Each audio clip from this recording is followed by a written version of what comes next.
Hello viewers, আসসালামু আলাইকুম। আবারও চলে আসলাম অনেক দিন পর একটা ছোট্ট ব্লগ নিয়ে। ব্লগটাতে আছে ছোট্টখাটো কিছু জিনিস।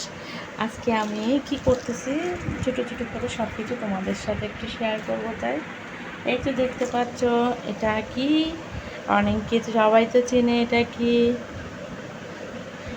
সবাই চেনে এবং অনেকেই এই পিঠাতে খাইতে পছন্দ করে। এই তো এটা হলো কি তাল, মানে এটা কালকে তোমাদের ভাইয়া নিয়ে আসছে। তালগুলো যে এত মানে ফ্লেভার, এত সুগন্ধ আসতেছে সারা রাত, মানে যতটা ঘুমাতে যাচ্ছে নিঃশ্বাস নিচ্ছি ততটাতে কিন্তু মানে পুরা ঘর বোমবাচ্ছে। খেতে কীরকম লাগবে জানি না। আজকে তাই তোমাদের সাথে একটু ভিডিও করতেছি। অনেক দিন পর্যন্ত আমি কিন্তু কোনো ফ্যামিলিগত ভিডিও তোমাদের সাথে শেয়ার করি নাই, আজকে শেয়ার করব।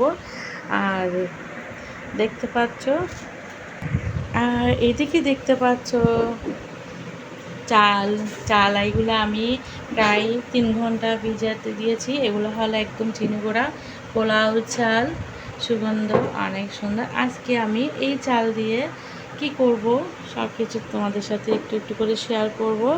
এগুলা তারপরে ভালো করে ধুয়ে একদম ভালো করে কষিয়ে আমি এখানে ফ্যানের নিচে শুকাতে দিচ্ছি। এগুলো কি করব আমি এগুলা এই চাল দিয়ে পিঠা বানাবো এবং এই চালগুলো আজকে আমি ব্লেন্ডার করব। ওই দেখতে পাচ্ছ তাল তাল দিয়ে আমি পিঠা বানাবো। তাই আমি কিন্তু এই কলঘর থেকে খাই না। কলঘরতে কিন্তু বালি বালি লাগে আমার কেমন জানি। আমি পরিষ্কারভাবে নিজের ঘরে ব্লেন্ডার করে তারপরে পিঠা বানাবো। দেখতে পাচ্ছ, এখন এগুলো প্রায় আমি 2 ঘন্টা শুকাতে দিব। যখন শুকানো হয়ে যাবে ব্লেন্ডার করব। তাহলে আজকে মানে পরে কিভাবে ব্লেন্ডার করব সব কিছু তোমাদের সাথে আস্তে আস্তে করে শেয়ার করব। তাহলে তোমরা আমার সম্পূর্ণ ভিডিওটা দেখতে থাকো। এই তো ফাইনালি আমার চালগুলো একদম শুকিয়ে গেছে, ঝরঝরা হয়ে গেছে।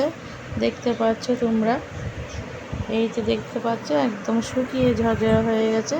এখন আমি এগুলাকে কি করব ব্লেন্ডার করে নেব। দেখতে পাচ্ছ শুকিয়ে একদম ঝরঝরা হয়ে গেছে। তাহলে আমি এগুলো একটু ব্লেন্ডার করে নিই, তোমাদের সাথে একটু একটু করে শেয়ার করতেছি সব কিছু।